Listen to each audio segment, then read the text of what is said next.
fellow subscribers. Let's do this live thing. These came in yesterday while I was at work. The girlfriend was nice enough to drag them in the house. These are the front tires for my red junkyard parts truck. I went with Sumitomo HTR A SPO2s 215 60/15, which I know is not really an exciting tire size when it comes to all these radical rubber band tires, but I'll share my thoughts on why I went with this setup here.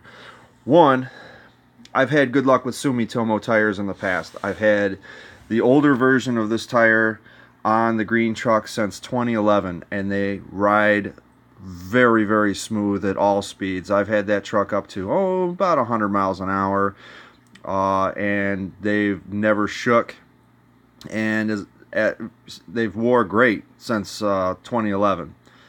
I could still probably get another 2 years out of them, and I've actually done autocrosses on those tires before. They're not good for that because they turn into melted butter after a little while, but you know, just general cruising around town, you can't beat them. I bought these off of vulcantire.com, and they were $133 shipped for the pair. And I'll tell you what, the turnaround time was a day. I ordered them Thursday and I had them Friday. So here they are in all their glory. Alright, now, why I went with this particular tire size as opposed to a rubber band type 35 series tire or 17s or anything crazy like that. An old hot rod buddy of mine who has built things like Brock Yates's Eliminator 2. He's got the Datsun Land Speed record truck that I've posted on my channel before. He was actually the buddy that I built the Rallycross truck with back in 2013. He gave me advice about this, and it's pretty obvious. I mean, most automotive advice is pretty obvious stuff, but you don't really think about it sometimes when you really get in the heat of designing or fleshing out a vehicle in your head. Tires are part of the suspension, so the less rubber you have, the more like a brick it's going to ride like down the road. Especially these trucks, these D21 trucks, they don't have modern suspensions on them. Those suspensions, the torsion bar setup, was something that carried over from like the Datsun 520s back in the late 60s. They didn't have those low profile tires back then. They didn't have these rubber band tires. So you think about how rough they ride with with regular tires on, and then go to a rubber band and then wonder why they don't ride very well at all. Well, that would be the reason. They have a very truck-like suspension. It's a very it's not like a modern day car.